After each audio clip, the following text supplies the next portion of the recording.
Minneapolis Jeffrey Lurie sat in the corner of a mint green loveseat in the back of a jam-packed victory party early Monday morning, clutching his mother's left arm with one hand and the Lombardi Trophy with the other.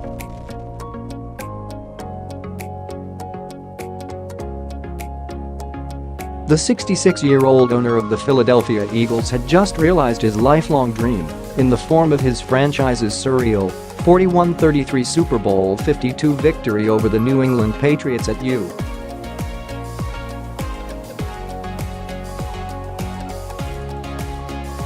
Bank Stadium, and now the emotions were flooding fast and furious in the presence of the nonagenarian woman who understood his journey like no one else.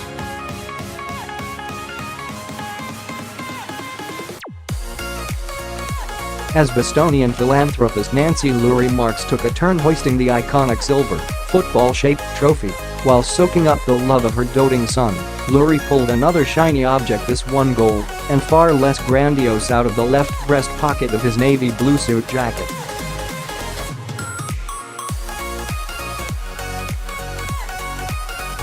And it was at that moment that it all became so indelibly clear. The measure of this man's obsessive quest to win the big one was deeper and more primal than all but his closest friends and family members could ever have understood.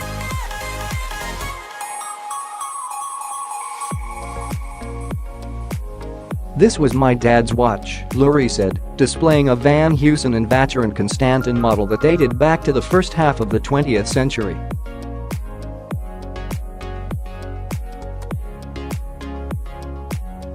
"It's one of the few things I have from him, and today I brought it with me to the game to have him close to me."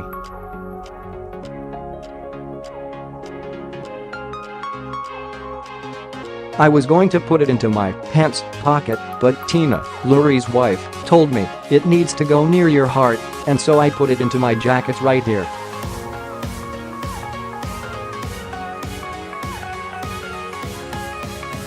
He paused to compose himself and continued, "I pulled it out a lot today and rubbed it for luck at key moments, and especially in the fourth quarter."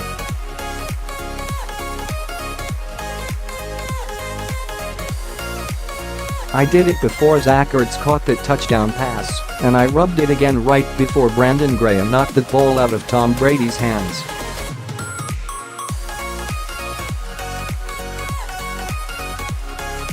"And I rubbed it before he threw that last pass and as it fell incomplete and we finally could celebrate."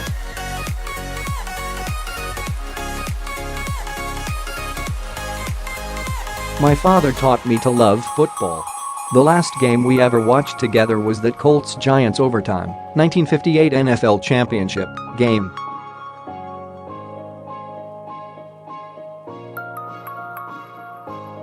That was a special game. 2 years later, the Eagles captured their third and before Sunday last NFL title, defeating the Green Bay Packers."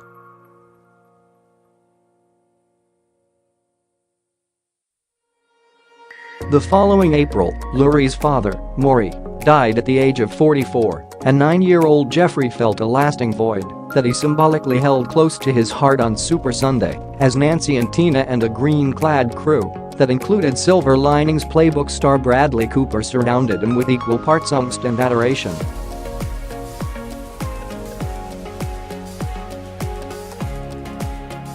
Super Bowl LII was an insane game that would feature more combined yards, 1,151, than any regular or postseason in NFL history.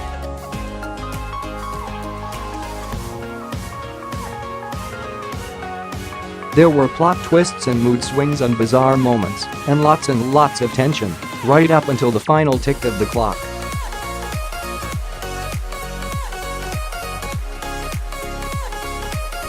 There was an all-time great quarterback at the age of 40, playing out of his mind. A day after earning his third regular season MVP award, Brady completed 28 of 48 passes for a Super Bowl record 505 yards, eclipsing his incredible performance of a year ago, 3 touchdowns and no interceptions.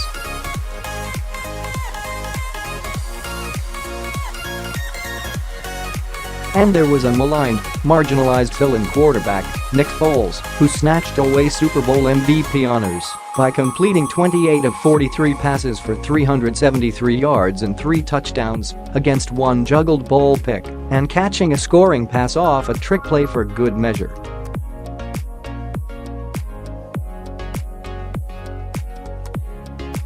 It gets crazier. A wide-open Brady dropped a potential big gainer on an earlier, nearly identical trick play by the Patriots, who, incidentally, never punted and still somehow lost.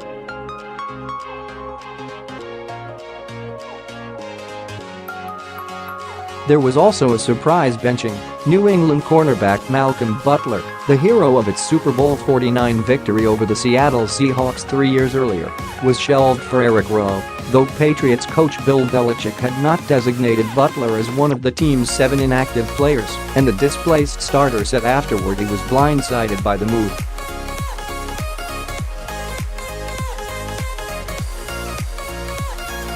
Oh, and each team missed a pat, and the Eagles came up short on a pair of 2-point conversions, and the Patriots botched a short field goal attempt.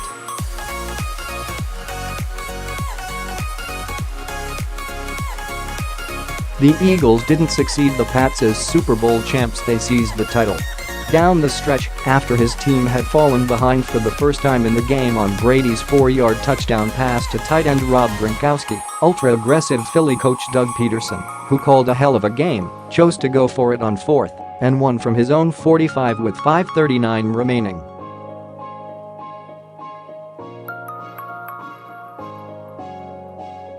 Foles found Ertz, his Pro Bowl tight end, for a 2-yard gain to keep the drive alive. 3 minutes later, the two connected on an 11-yard touchdown catch, one of 2 close Philly plays that would survive protracted replay reviews, a fitting finale to a 2017 season filled with catch-no-catch controversies that put Philly ahead for good, though the game was far from settled.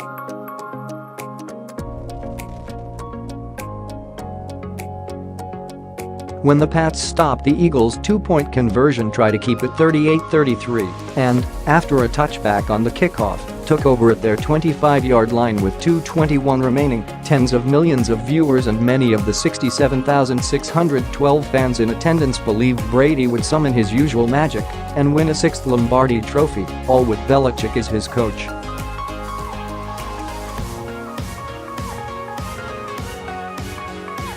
The Patriots failed and might be headed for an off-season of soul-searching and upheaval, but, more to the point, the Eagles triumphed.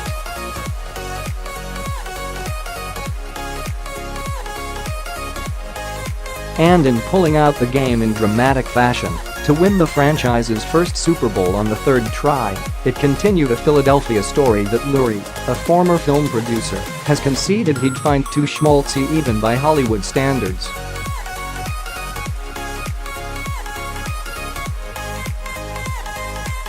The story took a dark turn during Lurie's most recent trip to LA, his one-time home.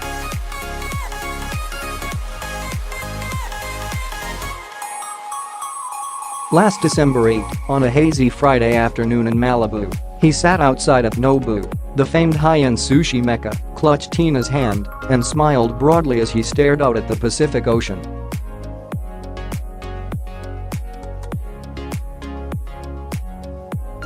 "I feel like I've found my franchise quarterback until I'm 80, Lurie told me, referring to second-year sensation Carson Wentz.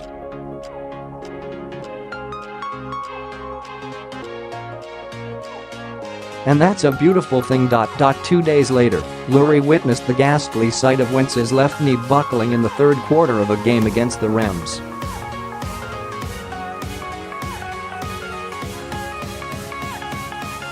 Foles, an Eagles standout in 2013 who'd since been cast aside by 2 other teams before returning to Philly in 2017 to back up Wentz, helped pull out a 43-35 victory.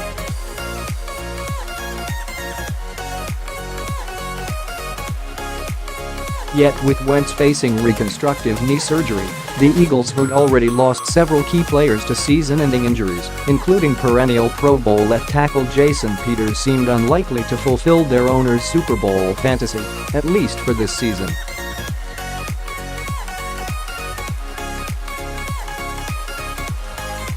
In the aftermath of Wentz's injury, Lurie, an eternally positive, thoughtful and genial man with a passion for social justice, heard his share of dismissive comments, one of which he relayed to his players last Friday afternoon during a surprise speech at the end of their practice at the University of Minnesota.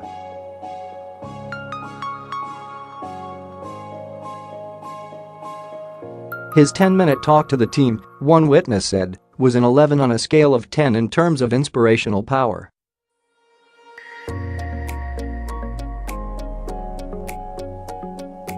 Yet it wasn't Lurie's greatest motivational feat before a Patriots game that happened late in the 2015 season when the Eagles, who were reeling from a 3-game losing streak in what would be the last of Coach Chip Kelly's 3 seasons, showed up at Gillette Stadium for a road game against the heavily favored Pats, and Lurie, in the minutes before the team took the field, went locker to locker, firing up his players by telling them just how badly he wanted to beat that opponent.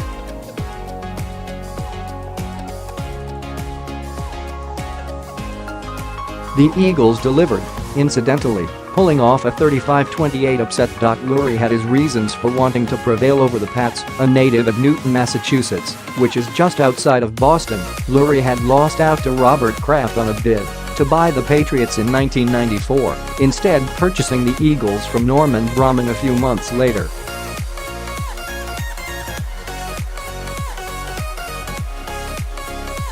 Despite a long run of success under coach Andy Reid, Philly fell short of a championship, making the Super Bowl only once, following the 2004 season, and losing to the Patriots by a 24-21 score.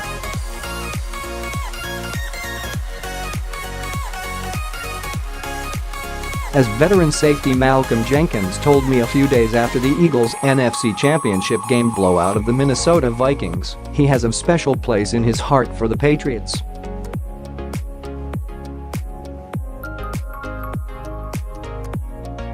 He let us know just how much he wanted it. Recalled veteran tight end Brent Selleck. He was going locker to locker, letting us know just how much it meant to him.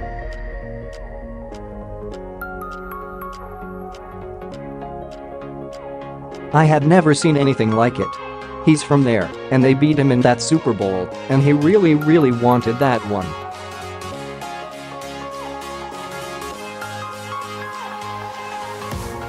And trust me, we know how much this one means, too. Last Friday, according to numerous players, Lurie made that abundantly clear, in animated fashion.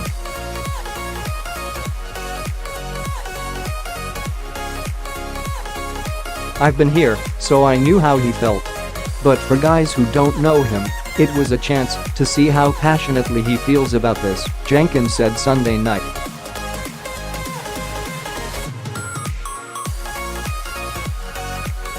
I love playing for him.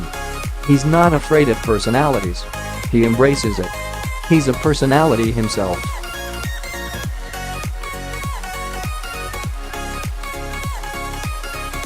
Zach Ertz, this guy's been doing everything he possibly could in his power to get this for Philly.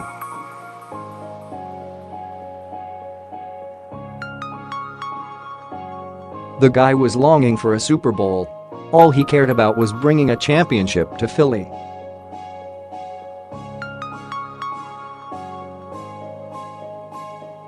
This is a great owner to play for. He cares so much about his players. It's a family, not an organization.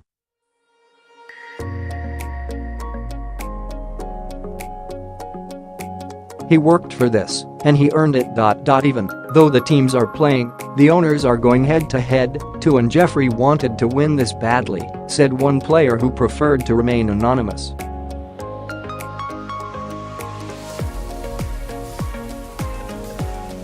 He's been waiting for this a long time, even more so against that team, that dynasty, that quarterback and that owner.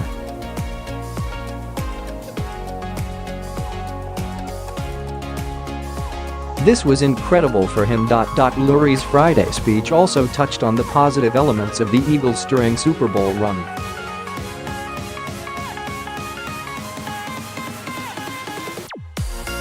As he recalled early Monday at the victory party, I told him it was the most impressive group of young men I had ever seen in any walk of life.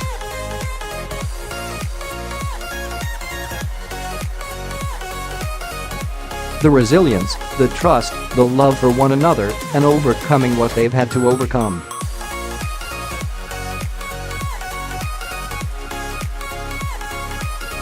It's truly inspirational.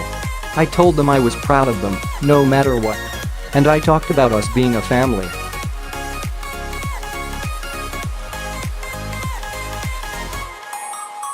As the game's thrilling climax played out, Lurie, from his lower-level suite above the Eagles' sideline, turned to his non-extended family for comfort and support.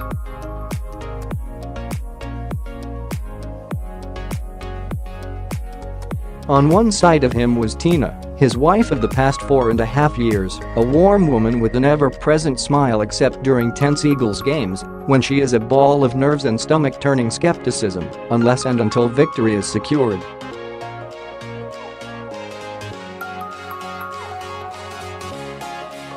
"I really believe she's an important part of this," said Jeffrey's longtime friend Lynn Forrester de Rothschild, a London resident who flew to the U.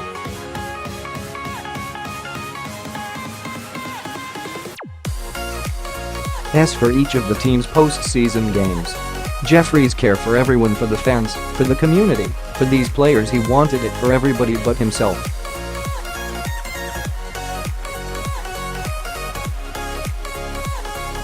"He's the most generous person I've ever met. He's honest and selfless, and out for the greater good."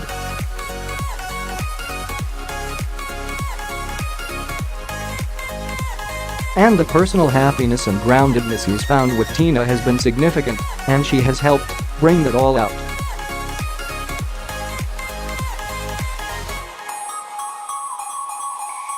Said Tina, "Why does he care so much about winning this? Because it affects so many people, and they've been waiting 57 years.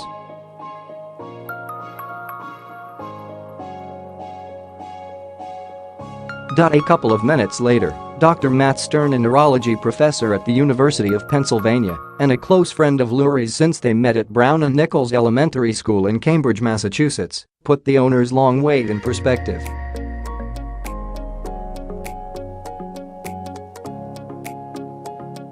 "Some people dream about being the shortstop of the Red Sox or playing point guard for the Celtics," Stern said.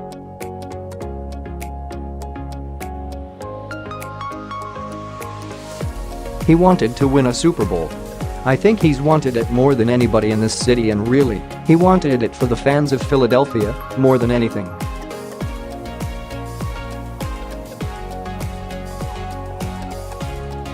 For him, it's part of giving back. For Lurie, getting to sit next to his mother during the most memorable game of his life was an added bonus.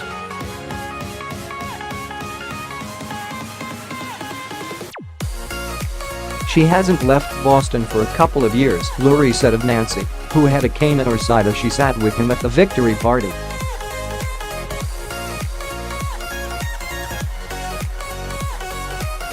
"I wasn't sure she'd be able to come. It means so much to me. Suffice it to say that for Nancy, who long ago altered family mealtimes to accommodate her eldest child's athletic obsessions as a tennis and baseball player, and is an avid sports watcher, no motivational speech before this showdown with her hometown team was required."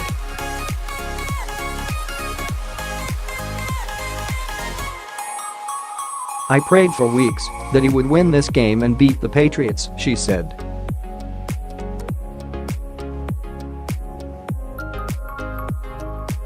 "I was nervous. But I wasn't that nervous.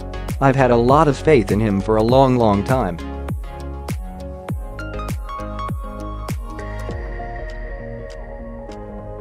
In the game's climactic moments, Jeffrey had faith in Peterson and his players, and he had his father's watch as a good luck charm steeped in personal significance.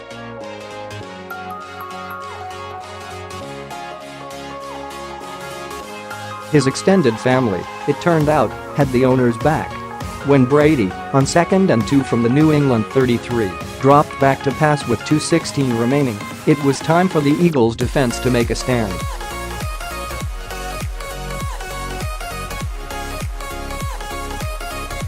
"We just needed one play," Graham said. "Someone had to make it. We said, we can't let Brady be that guy again."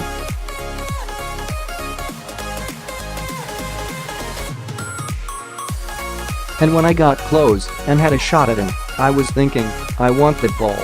If we get the ball out of his hands, we're good.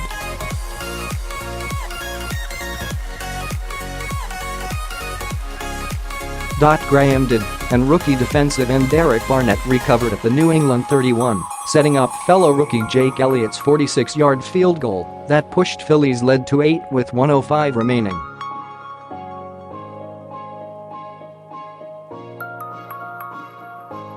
When the Eagles stuffed the Pats at their own 9 after a poorly executed kick return lateral, it looked bad for Brady and the Pats, but he extended the drive with a 13-yard completion to Danny Amendola on 4th and 10, then connected twice with Gronkowski, 9 catches, 116 yards, 2 TDs, to push the ball to the New England 49.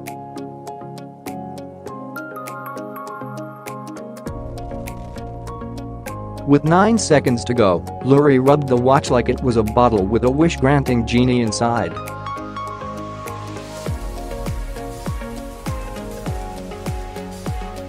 Brady dropped back, slipped away from the onrushing Graham's grasp, and naturally launched a gorgeous Hail Mary that gave Gronkowski a chance at an epic catch in the front of the end zone, with several players from both teams converging.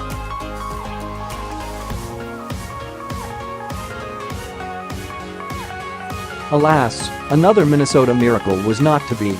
The ball fell incomplete as time expired, sending Lurie's suite and the Eagles sideline and Broad Street and virtually all of Greater Philadelphia into a celebration awash in hysteria and euphoria, and sending the Patriots into a period of uncertainty in which the futures of Belichick, offensive coordinator Josh McDaniels, presumed to be the Indianapolis Colts' next head coach, Brady, and Gronkowski, who admitted in post-game interviews that he is contemplating retirement, all might play out under the glare of the national spotlight.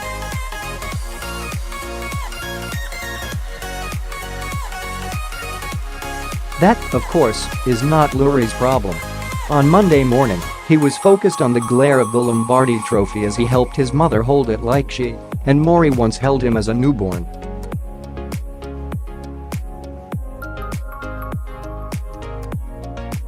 Nancy took a turn kissing it, and so did Jeffrey, and then they passed it off and simply held on to one another.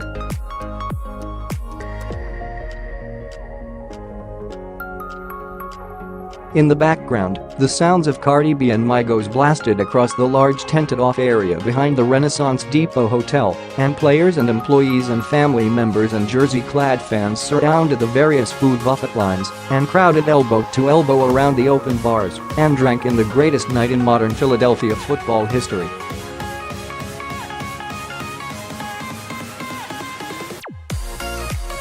In the back corner of the party he threw, Lurie soaked it all in and stayed quiet.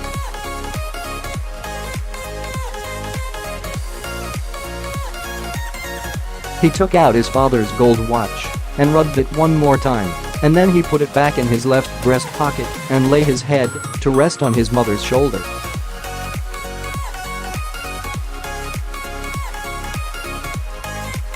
Neither Nancy nor Jeffrey spoke for the next several minutes. Super Sunday had turned to the sweetest of Mondays, and a dream nearly 6 decades in the making had come true, and all around them people were having the times of their lives.